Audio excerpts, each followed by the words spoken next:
You wrote, like all real things, money is a union of form and matter.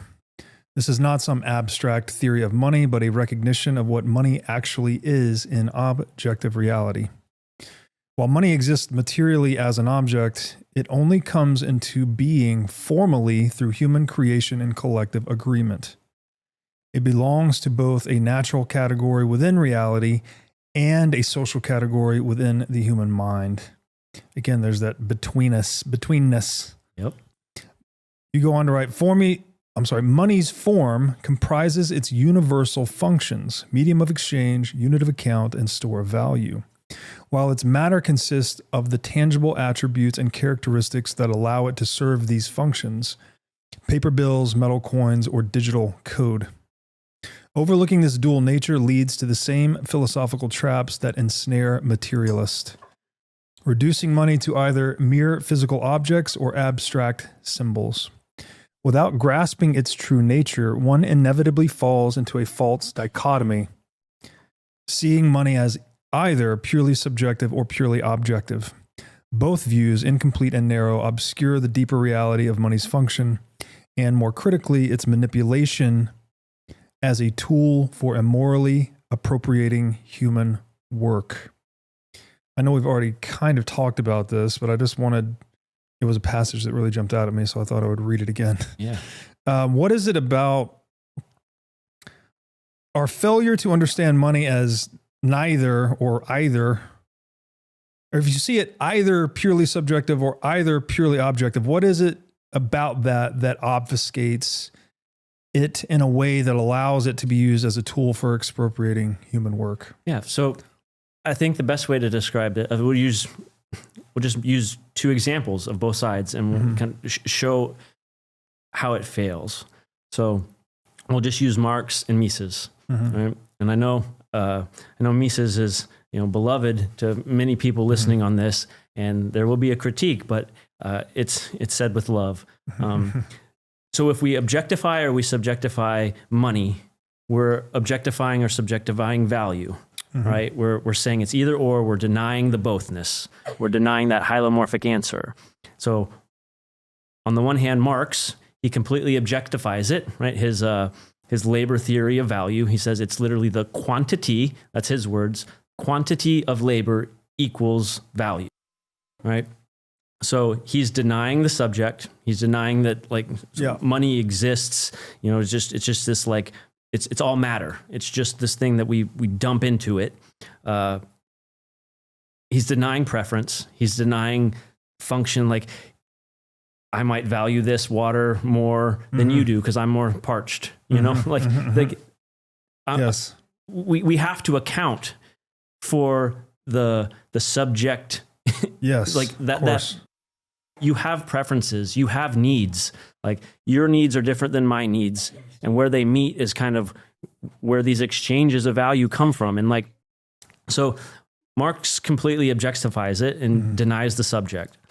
Well, Mises, in Human Action, he says, I have the quote in the book, but he said, it's not intrinsic, it's not in the object. Oh, I know this one. It's only a preference. Well, he says value does not exist in the object. It exists within us. It's how we respond to the conditions of our environment. Yeah.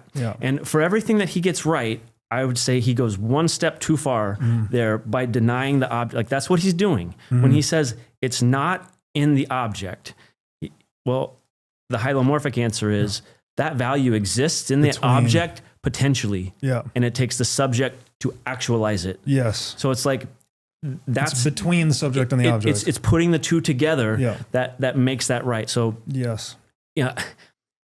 In a simple example, and I put this in the book, but if we take a moon rock, right, according to, if we're applying the labor theory of value, that's probably the most valuable object on all the planet because it's taken 1,000 years of engineering and crazy months and rockets and all this stuff to go and grab this little moon rock, and we bring it back down and we say, this is the most valuable thing on Earth because it has, we've put the most labor into acquiring Sounds like something a Marxist would say. Yeah. And it's like, okay, well, what is it doing? Yeah. What's its function? What is it? It's doing nothing. So it's like, if money is this measure of value, and value is the measure of motion towards the end. Yeah. Without the subject attributing, hey, this is the end, this is its function. Yeah. Without direction, you can't have a value. That's so right. like that moon rock from the Marx like perspective, is just like, it doesn't even make sense at all. Like, how can it have value? It's not doing anything. It's not, oh, I'm looking at it or whatever. Like, that's fine. But when we go on the opposite side of that, so me says it's not in the object. Yeah. So the moon rock is just whatever's in my mind that I'm attributing to it. And it's like, okay, well, if I'm hungry, it doesn't matter how much I think I value that rock and I eat it. I'm going to eat the moon rock. Yeah. Like, well, that moon rock has no potential to nourish me. Yeah. It has no potential to fulfill, to actualize that need that I'm attributing. I'm saying it's valuable because it's going to serve my need. Yeah. But if it doesn't have the objective material potential to do that, I can't actualize it. You know, so it's just like, I know it's very nuanced, but it's just like, don't throw away the object, because that's what fiat is. Yeah. You know, if we take the subjective theory of value as stated, it's not in the object. Right. Well, what's wrong with fiat? That's right. I think it's valuable. Yeah. It serves my function, blah, blah, blah, blah, blah. Yeah. Well, the material object that is fiat has no potential. Like, there's nothing to actualize. It can't create value. Yeah. You know, so in the book, I'm talking about the creation of value as all those things coming together. You know, a subject, directing their work, their energy through time to move something towards an end. Yeah. Well, what are they moving? The object, and that object needs to have the potential to actually fulfill that end. That's right. And it's the unity of those both coming together that makes it so powerful. And that's why fiat doesn't produce anything, because it doesn't create anything. Yes. Fiat is literally by decree. It is something from nothing. You know, like, it's a value proposition of something from nothing, but nothing can come, like, it cannot do it. Right. Yeah, no, it's an excellent point. It reminds me of this common description of money as a belief system, that it's just like, oh, you know, you can be Christian or Buddhist or Muslim, like, just choose whatever belief you want. Yeah, like, that would just be, it's all subjective. Right. It's whatever you think it is. This is pure relativism, pure subjectivism. You just choose whatever you want, choose your own adventure, and then whatever you choose will work, right? And that falls flat hard, because that totally ignores all the evolutionary history of money, all of the actual properties of money, right? That make some money's good, or some technologies as money good, some technologies as money bad, which is another way of saying, like, you know, useful, right? Like, you can try to use a marshmallow as a hammer, but it's not going to work, right? It's not going to drive nails, period, right? It doesn't matter how subjectively you believe in it, how much you meditate, pray, whatever. It's a marshmallow. It's not going to drive a nail, the end, right? The same is true for money as a tool. There are better tools for the job, and there are worse tools for the job. Just so happens with money, though, that it has this weird, like, winner-take-all network effect dynamic, that, like, actually the larger a monetary network is, and the more deeper its liquidity, which is almost saying the same thing, the more valuable it is, right? So we tend to have one money become dominant, because it gives you a wider set of trading partners, basically. Yeah. That's why we had one gold. That's why we're going to have one digital gold, basically. Even in that framework, you know, the value of it, it's moving faster to those ends. Yes. Which makes it more valuable. Like, that's how it comes together. And in reality, you know, like, that's, we're trying to anchor ourselves, ground ourselves in economic reality. Yes. Not subjective fantasy. Exactly. Not speculative, you know, dreams and unicorns. Yeah, exactly. So this idea that, yes, money, and this is, again, we're in the betweenness, right? Money is subjectively selected on the market, right? People come together and choose what best fulfills the functions of money for them individually. But then the culmination point of that is there is one money, that one monetary network, right? Or tends toward one monetary network. And that becomes an objective fact, right? Like, gold is objectively better money than marshmallows or whatever, tacos, bananas, whatever. Correct. Right? And so you're in this betweenness. It's not a purely subjective phenomenon. It's not a purely objective phenomenon. It's the fittedness between the subject and the object from which money emerges. Yeah. Gold is better money. It's a superior money to the marshmallow because of its material attributes. The things that can be more or less of it. Yes. Gold pushes, it has more power. Yes. You know, that's like, so when we're talking material, like potency, power, like potential, those are used like interchangeably. That's right. And like Aristotelian, like that, they use those words interchangeably. So it's just like, that's what makes gold powerful money, or we say more powerful than the marshmallow. Yeah.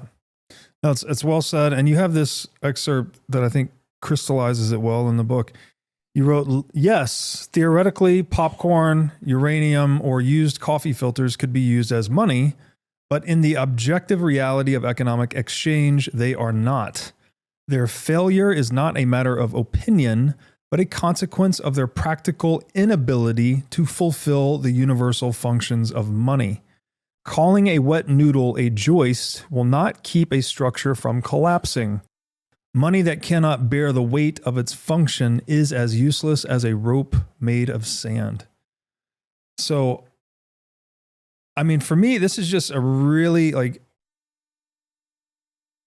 before Bitcoin, before the what is money question, before all this stuff, like, I bought into the Cartesian sort of worldview to some extent. I mean, maybe not completely, but I really thought you could reduce most of the world to subjects and objects, right?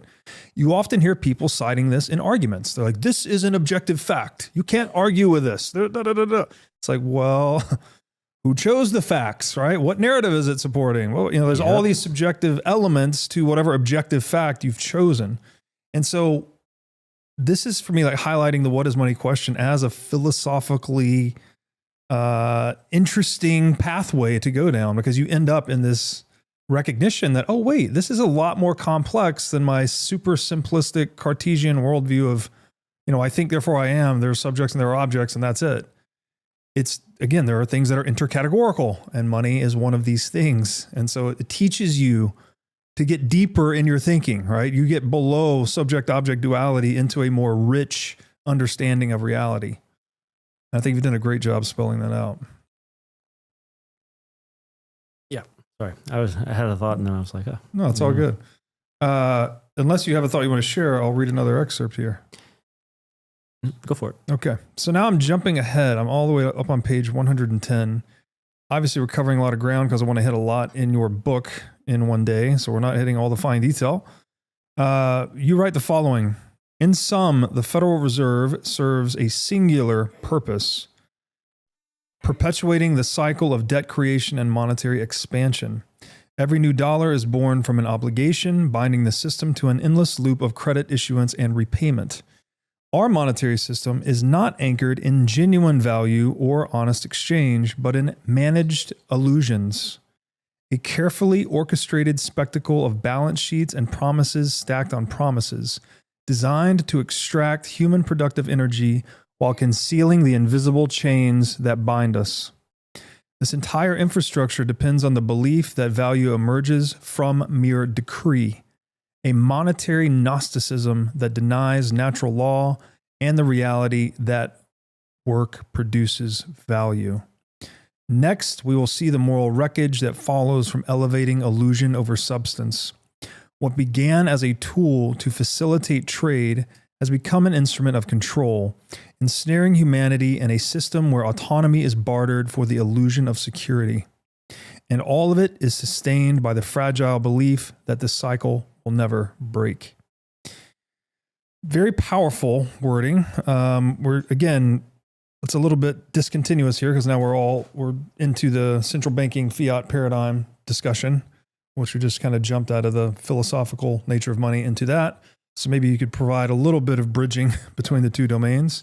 And then I want you to double click on Gnosticism here, because I don't know that that's a term most people are familiar with. Yeah. So it is a term I never really heard of at all. And when I did hear about it and started learning about it, I ended up, like, that's what I wrote my master's thesis on, like modern Gnosticism. Mm-hmm.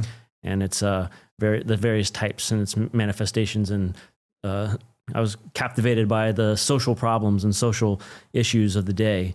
But generally speaking, so when we're talking about, okay, so what does it mean for something Gnostic? It's this ancient belief, right?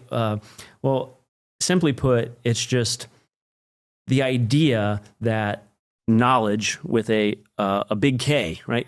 If I have absolute knowledge, I have this secret sauce, I have the secret knowledge of how to manipulate the structure of reality to basically conform itself to the confines of my mind. This idea that by saying the right things, if I know the right stuff, I can literally change the structure. I can cast spells. Yeah. I can change the structure of reality to match my speculative fantasy. I have this speculation. Reality itself is this oppressive thing, right? And I have to break through, like armed with this knowledge, I can break through it and change it to salvation, right?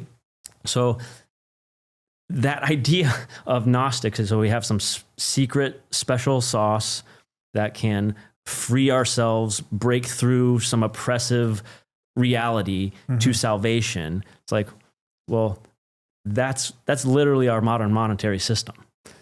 By fiat, by decree, so by saying things, by knowing how just to adjust the rates just right, right? This silly economic reality that keeps us down and keeps the markets down, or keeps us impoverished, we'll be able to break through it and create abundance for all. And it's like, it hasn't been producing that salvation because it's not real. That's right. Yeah. It's not real at all. It's not creating any value, so it can't fulfill its function as money. Thanks for watching. If you enjoyed this episode, click here to find more just like it, and here to find our most recent episode. Also, make sure to like this video to help shine light on the corruption of money, and be sure to subscribe to this channel to stay connected.